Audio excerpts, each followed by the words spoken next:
Vamos falar sobre aborto? Precisamos falar sobre aborto.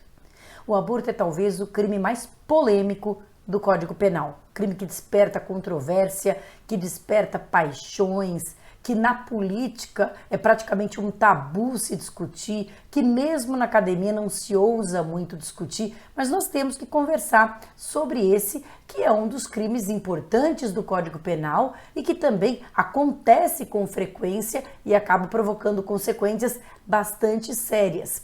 Pois bem, um dos erros que a gente escuta, enxerga quando a gente começa a pensar sobre aborto, a falar sobre aborto, é a ideia de que existem países que proíbem, existem países que permitem, que legalizaram o aborto. E não é assim.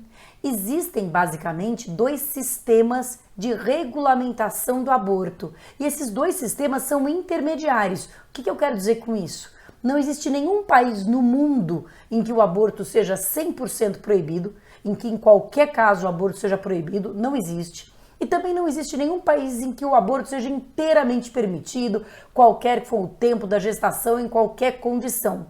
Existem sistemas regulatórios e basicamente esses sistemas regulatórios se dividem em dois tipos: o sistema de prazo e o sistema de indicações. Então nesse vídeo é disso que nós vamos falar. Nós vamos falar sobre o sistema de prazo e sobre o sistema de indicações.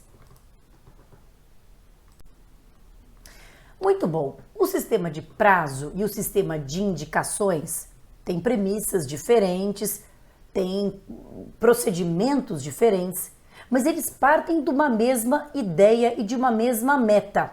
A ideia é de que o aborto, ou seja, a interrupção de uma gestação, a interrupção voluntária provocada de uma gestação, não é algo desejável, não é algo que nós devemos perseguir, querer ou mesmo normalizar. É algo que deve ser evitado.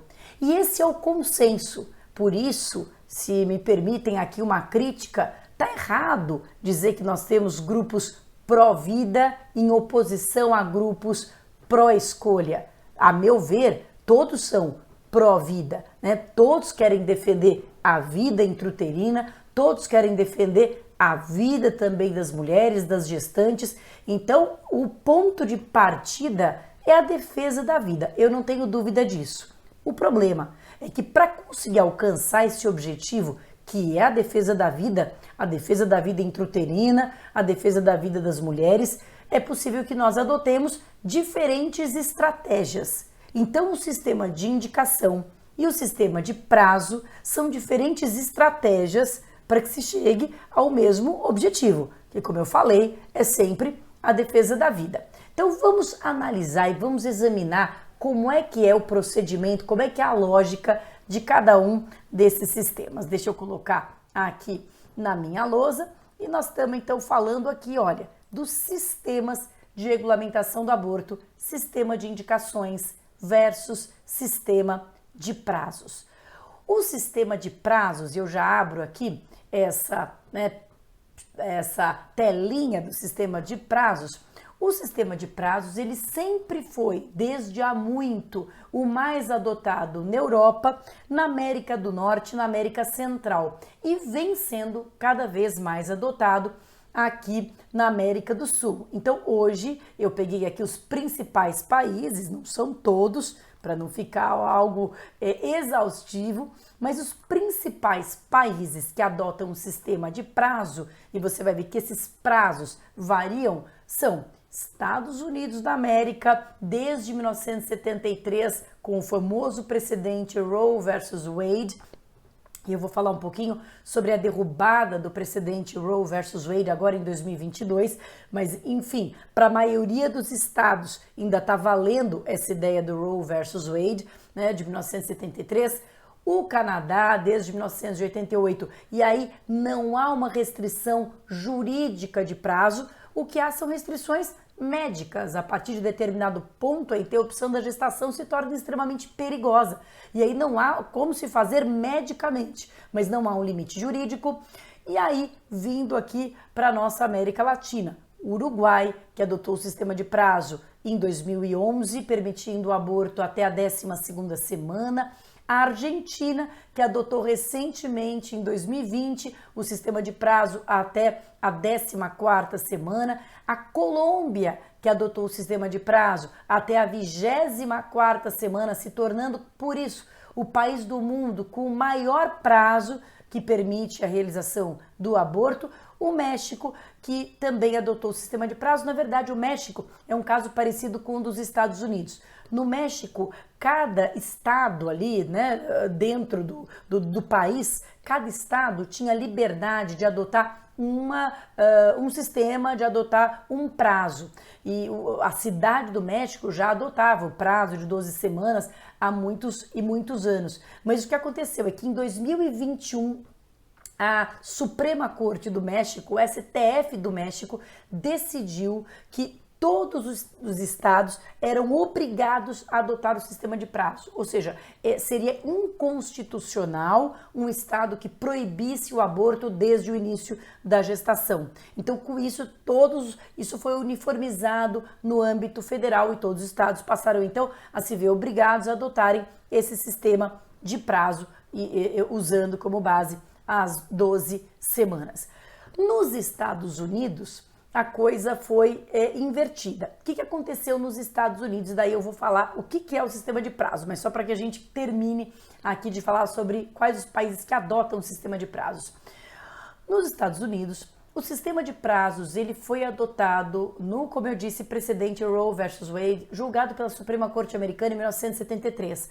Como funciona a justiça lá nos Estados Unidos? Como você sabe, os estados têm legislações estaduais. Então você tem a lei do Mississippi, você tem a lei da Flórida, você tem a lei do Canadá, você tem a lei do Kansas, porque eu falei Canadá, você tem a lei do Kansas, você tem a lei de cada um dos estados. Pois bem, em 1973 chegou na Suprema Corte o questionamento de uma moça, né, que tinha pedido para realizar o aborto no seu estado de origem e não tinha conseguido, e ela então ingressa na Suprema Corte requerendo que seja declarada a inconstitucionalidade da lei daquele estado americano que proibia o aborto. Então, a Suprema Corte Americana teve que analisar se eram ou não constitucionais as leis estaduais que proibissem o aborto desde o início da gestação. Era isso que eles precisavam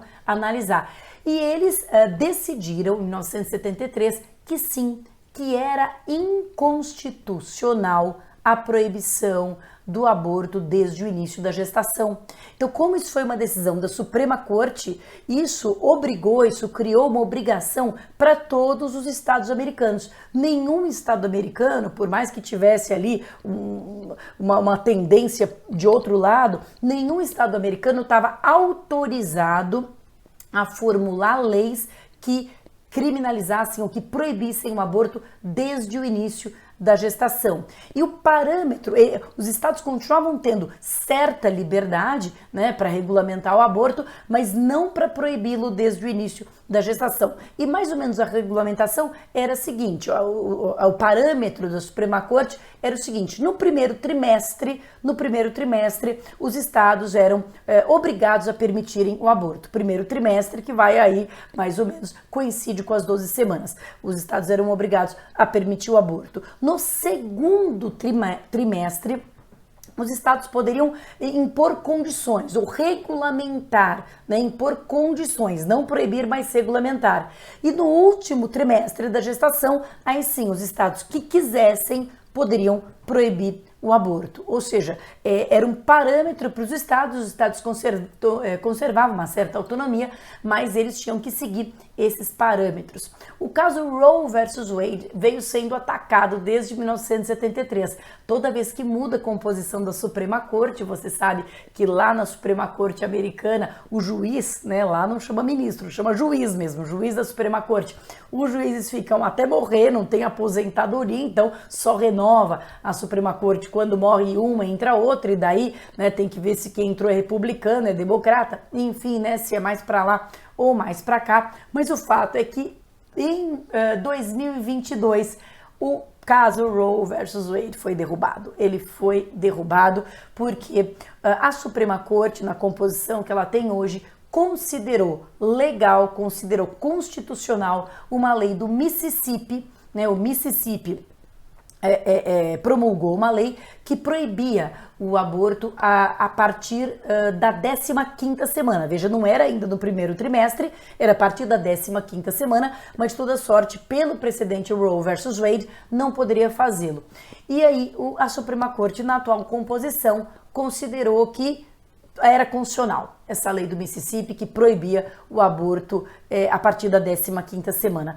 Isso significa que quando o Roe versus Wade cai por terra, os estados voltam a ter uma liberdade, como que dizer, total, né? Ou seja, não há mais as balizas, não há mais o engessamento dado pela moldura de Roe versus Wade. Então os estados agora, como isso é muito recente, né? A gente precisa ver como é que isso vai repercutir. Mas então os Estados Unidos voltaram a ser estados ali federados em termos da legislação do aborto. Não há mais uma uniformidade federal para o tratamento do aborto nos Estados Unidos. É isso o que aconteceu recentemente. Na Europa, o sistema de prazo é adotado de há muito, né? Então, na França, desde 1975, na Itália, com toda a força do catolicismo na Itália, mas na Itália é adotado o sistema de prazo desde 1978, na Holanda desde 1980 e também tem o mesmo prazo que a Colômbia, né? Na Alemanha desde 1998, no momento da reunificação da Alemanha foi que se adotou, porque nós tínhamos uma situação bastante curiosa na Alemanha, porque a Alemanha ocidental adotava o sistema de indicações e a Alemanha oriental adotava o sistema de prazos. E quando houve a reunificação da Alemanha, que foi um processo bastante traumático, de certa forma, né, porque você tinha que juntar duas culturas que tinham ficado separadas por décadas, dois pensamentos, dois sistemas jurídicos, né, absolutamente distintos, mas então quando houve a reunificação, a Alemanha passou a adotar o sistema de prazo, não o sistema de indicações. E mais recentemente, já nos anos 2000, Portugal, em 2007, 10 semanas, e a Espanha, 14ª semana, em 2010, né? Os dois países da Europa que ficaram aí na rabeira desse processo, mas que vieram agora também já no século 21. Pois bem, então o sistema de prazo, ele é adotado na maioria dos países europeus. Eu só peguei os principais, insisto, para não ficar uma coisa exauriente, mas era adotado de forma pontual, era adotado, por exemplo, na Guiana Francesa, aqui na América do Sul, e de repente começou a ganhar força no Uruguai, na Argentina, na Colômbia, no México, já era adotado faz tempo, nos Estados Unidos também, Canadá também, enfim. Esse é basicamente o cenário. Qual que é a ideia do sistema de prazo? A ideia do sistema de prazo é o seguinte, né? Qual que é a premissa? A premissa é de que há aqui bens jurídicos em conflito, né? O bem jurídico, que é o direito à vida, daquele do nascituro, por assim dizer, o direito à expectativa de vida, melhor dizendo, do nascituro, e por outro lado, o direito à autonomia reprodutiva da mulher, o direito ao próprio corpo e etc, né? O direito à liberdade ali reprodutiva da mulher. Então nós temos dois direitos. Eu não posso, no conflito entre esses dois direitos, dar uma prevalência absoluta para um ou para outro. Então, o que o sistema de prazo faz é como que acomodar esses direitos de forma que possam ambos ser contemplados na medida em que eles prevaleçam no caso concreto. O que eu quero dizer de forma mais direta? No primeiro e por isso um pouco essa ideia das 12 semanas. E aí você veja que tem estados que encurtam, por exemplo, Portugal 10 semanas, tem estados que alongam, por exemplo, Espanha 14, tem estados que chegam até 24 semanas. Mas qual que é a ideia? A ideia é de que enquanto aquela vida biológica, enquanto aquele conjunto de células ainda não tem manifestações neurológicas de consciência, né? Não manifestações neurológicas vegetativas, mas manifestações neurológicas no nível da consciência de si, da consciência da dor e etc. Enquanto não há um sistema neural minimamente estruturado dentro da perspectiva da consciência, não é simplesmente o neurônio em si, né, ou a sinapse, é a mínima consciência de si, enquanto aquilo é uma vida puramente biológica, no sentido de um conjunto de células com DNA próprio, mas não tem, digamos assim, a parte superior da vida, a consciência da vida, a consciência da dor, da inter-relação e etc., durante esse período, que coincide basicamente com o primeiro trimestre, prevalece o direito da mulher. Prevalece o direito da mulher de optar pelo aborto.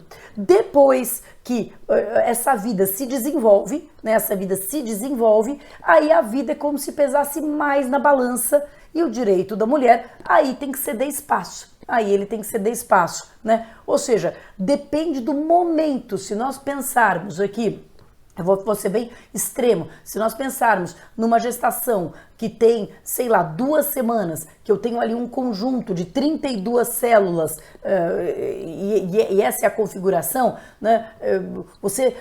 Mas vendo ali no ultrassom dá para ver coração e etc. Mas aquilo é o rudimento do órgão, né? Aquilo não tem a ver exatamente com consciência de vida e etc. Enquanto eu estou naquele estágio, o direito da mulher prevalece. Quando a vida se desenvolve, então o direito da mulher ele fica de lado, fica escanteado, né? Então o sistema de prazos ele visa acomodar esses dois direitos, observando sobretudo, e esse é o critério da escolha do prazo, observando sobretudo o grau de desenvolvimento dessa vida, né? O grau de desenvolvimento dessa vida intrauterina. O sistema de prazos vai dizer que é diferente, é completamente diferente o aborto de um embrião, não é? O embrião ali de poucas células e a eliminação da vida de um feto de 8 meses e meio, né? O sistema de prazos vai dizer, não é a mesma coisa, embora o DNA seja o mesmo,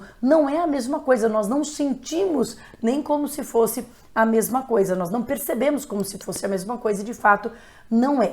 Mas embora o sistema de prazos leve em consideração o grau de desenvolvimento dessa vida intrauterina para resolver esse conflito entre direitos fundamentais, o sistema de prazo, como eu disse, também reconhece que o aborto não é algo intrinsecamente bom, não é algo intrinsecamente desejável, é algo que deve ser desestimulado e que a própria mulher, muito provavelmente, preferia não ter engravidado do que ter que abortar, né? Se não por outra razão, por razões de saúde, razões financeiras, né? Se eu pudesse conversar com ela, sem dúvida ela preferia não ter engravidado. Na verdade, o aborto ele é o sintoma da doença que é a gravidez não desejada. E é ela que nós temos que combater. Então, o sistema de prazo, ele se preocupa com duas coisas. Primeiro, acolher essa mulher que deseja abortar e apresentar a ela alternativas, ou seja, dizer que o aborto não é a única solução. Isso não significa coagi-la, ameaçá-la moralmente ou muito menos de forma religiosa, nada disso. Mas isso significa conversar com ela e por isso todos os países que adotam o sistema de prazos têm um momento muito importante nessa legislação. Embora haja diferenças pontuais, mas há algo que é pacífico em toda a legislação que adota o sistema de prazo, que é o sistema de aconselhamento e o intervalo entre o aconselhamento e a realização do aborto. Em nenhum sistema se admite que a mulher chegue numa clínica como quem vai, sei lá, entendeu? Tirar um dente e falar, tira esse feto aqui. Não é assim, né? Ela primeiro se habilita, ela primeiro manifesta o desejo de realizar a interrupção da gravidez e ela tem um aconselhamento e um período de meditação, um período de reflexão, né, que no mínimo é de 1 semana. E é curioso porque em muitos países, esse intervalo de 1 semana, muitas mulheres não voltam, não retornam. Ou seja, provavelmente o fato dela ter com alguém com quem se abrir, não precisar esconder, realmente conversar de forma franca sobre alternativas, fez ela ver que não era preciso realizar o aborto, que ela tinha outras alternativas, né? Que ela tinha outras opções. Então, o sistema de prazo, ao mesmo tempo que dá liberdade para a mulher falar a palavra final, dizer a palavra final. Por outro lado, tem um sistema de aconselhamento e reflexão que visa apresentar alternativas à mulher. E a outra coisa que o sistema de prazo ele foca muito é na prevenção, né? Porque para evitar que essa mesma mulher que engravidou agora sem querer engravide de novo.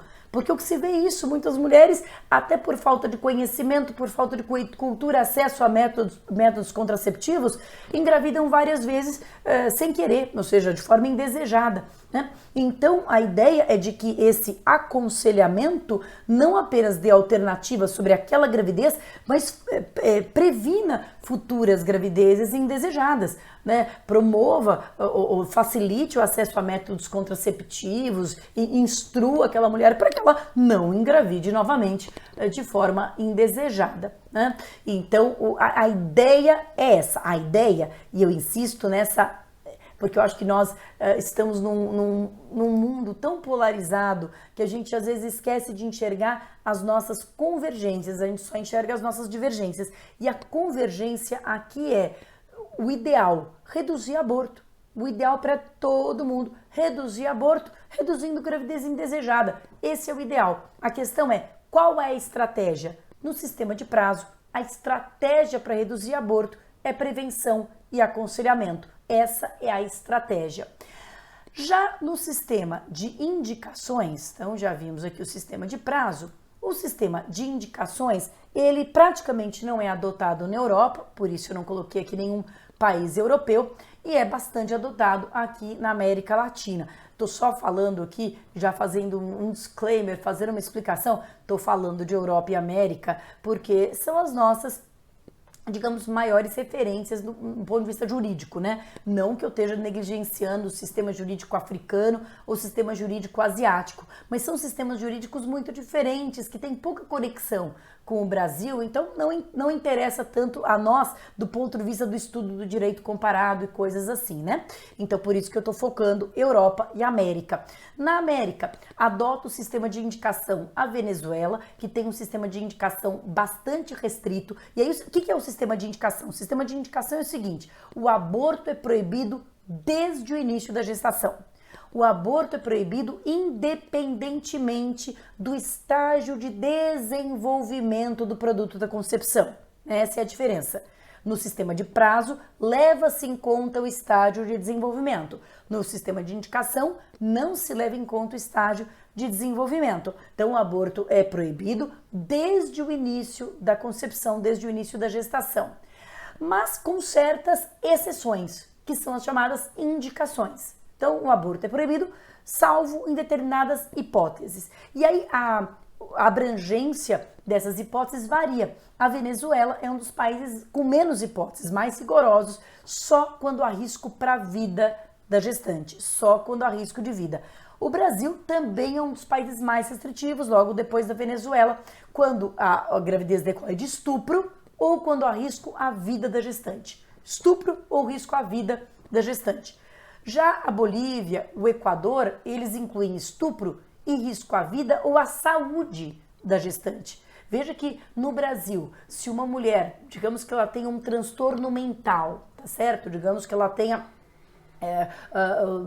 um problema mental que não a torna inimputável, enfim, não a torna vulnerável, melhor dizendo, então não se pode considerar que aquela gravidez foi decorrente de estupro, digamos que ela tem uma esquizofrenia que às vezes está sob controle e às vezes não. Mas se ela engravidar, ela não vai poder tomar medicação. Não vai poder tomar medicação, isso pode dar um problema mental para ela seríssimo. Isso é uma autorização para aborto no Brasil? Não.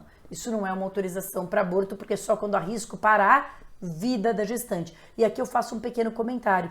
Embora o Brasil aceite ambas as indicações, estupro e risco para a vida da gestante, na vida prática, e eu posso dizer isso agora usando o chapéu de advogado e criminalista, que já precisei inclusive entrar com alvará judicial em situações assim, risco de vida para gestante, mesmo assim o médico se negou a realizar o aborto, eu precisei ingressar com alvará judicial para conseguir que o juiz determinasse a realização do aborto. Então, o que eu posso te dizer na vida prática, na experiência prática, é que embora o Brasil autorize a realização da interrupção da gravidez em caso de estupro ou quando há risco para a vida da gestante, em ambas as hipóteses, é bem difícil que o aborto seja realmente realizado.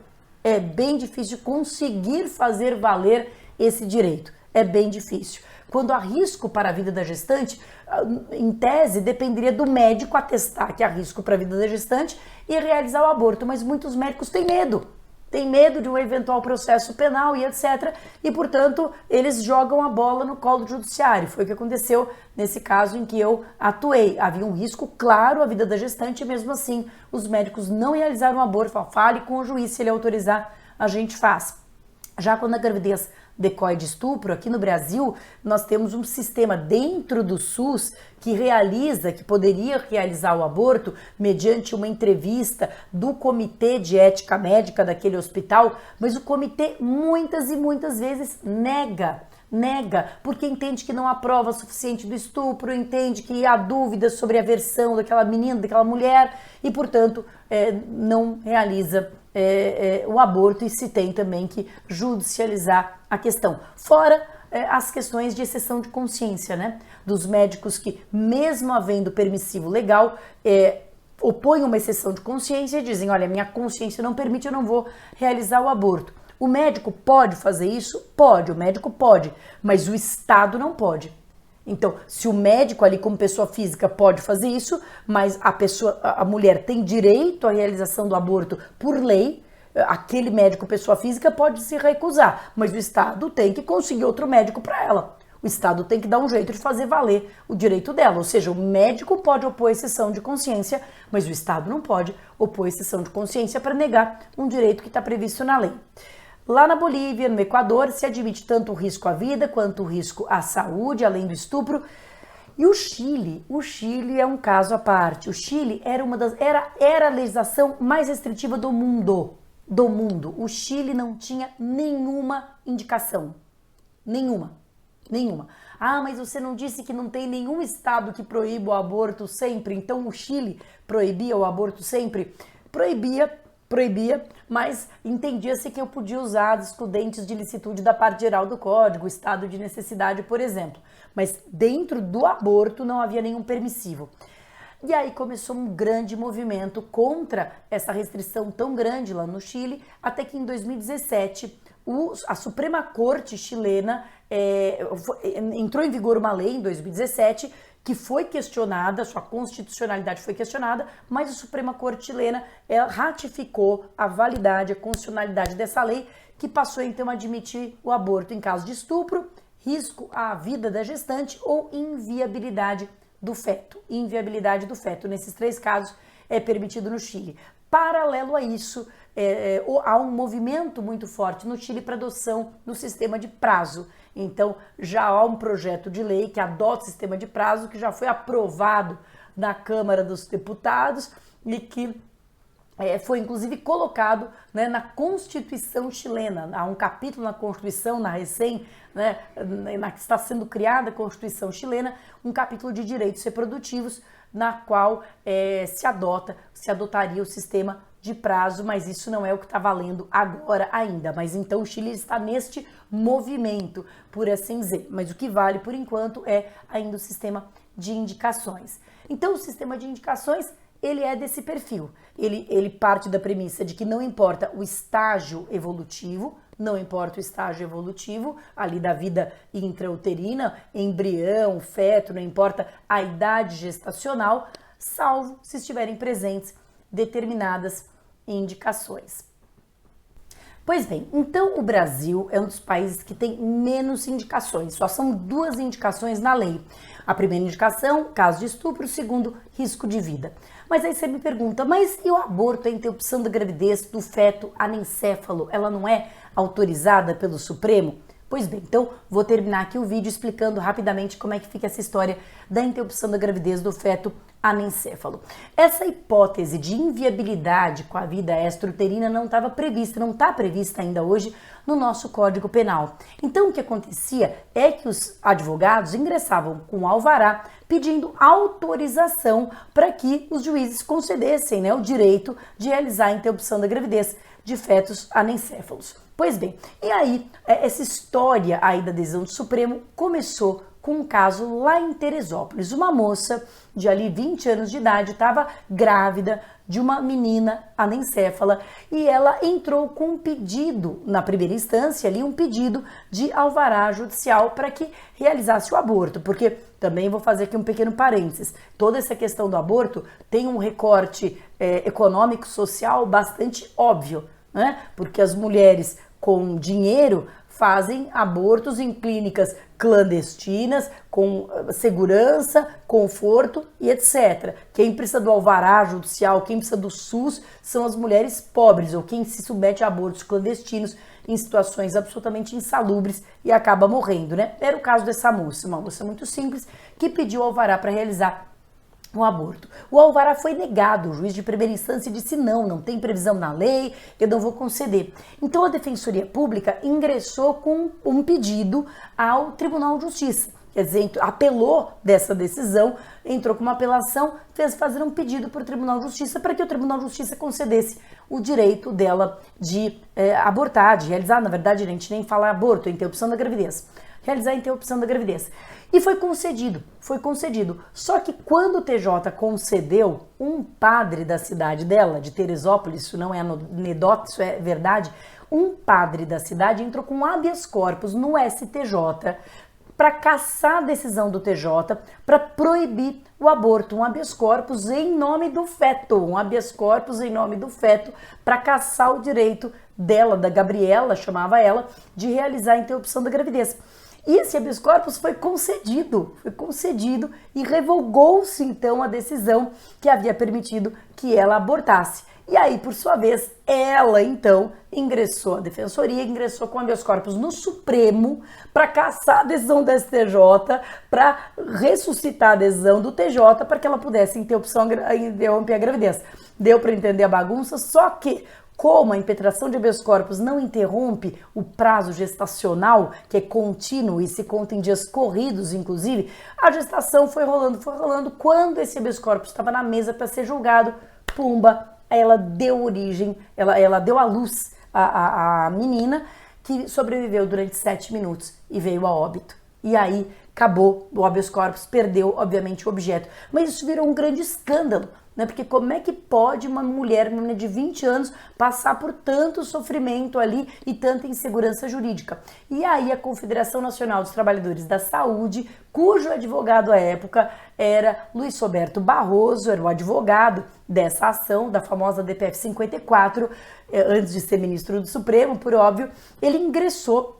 Essa associação, a Confederação Brasileira dos Trabalhadores da Saúde e dos Médicos, ingressou com uma arguição de descumprimento de preceito fundamental no Supremo, que caiu com Marco Aurélio Mello como relator, para que se uniformizasse esse entendimento. E o que se pedia é que a interrupção da gravidez de feto anencéfalo não fosse considerada aborto. O que se pedia era uma interpretação conforme a Constituição, para que, quando se fala lá em aborto, só se considerasse a vida tal como descrita lá na lei de transplantes, ou seja, a atividade cerebral, a atividade encefálica. E, portanto, o feto anencéfalo não teria esse direito à vida e muito menos a expectativa de vida, porque não teria essa possibilidade de vida extrauterina. E a interrupção da gravidez, então, não implicaria aborto, não tipificaria aborto. Foi esse o pedido que foi feito perante o Supremo na DPF 54 e foi concedido. Então hoje existe toda uma regulamentação do Conselho Federal de Medicina, que aqui a gente não vai poder detalhar, mas quem quiser olhar no Conselho Federal de Medicina existe toda uma regulamentação, um procedimento para que seja realizado esse aborto. Você precisa de laudo de 2 médicos independentes, atestando a encefalia, não é uma coisa assim fácil, tem todo um procedimento regulamentado pelo Conselho Federal de Medicina, mas é possível a realização da interrupção da gravidez de feto anencéfalo. Então, gente, basicamente é isso. Nesse vídeo eu queria introduzir o assunto, levantar o debate. Eu acho que a gente tem que debater e tem que ver qual é o melhor método da gente chegar no nosso objetivo. Qual é? Preservação da vida intrauterina, preservação da vida da mulher, preservação da saúde, da autonomia e redução no número de abortos. Aborto não é bom para ninguém, só o que a gente tem que pensar é qual é a forma mais eficaz e mais inteligente de alcançar esse objetivo? O que será que aconteceu com os países que adotaram o sistema de prazo? Será que a quantidade de abortos aumentou vertiginosamente? Será que caiu? Enfim, aí é uma discussão sociológica que a gente não vai poder entrar aqui. Mas essa é a pergunta que deve ser feita, a pergunta sobre a eficácia da tutela penal, tá certo? É isso. No próximo vídeo, na próxima sexta-feira, aí a gente vai entrar detalhadamente sobre o aborto aí, realmente tal como ele está previsto no Brasil, tá certo? Beijão, gente.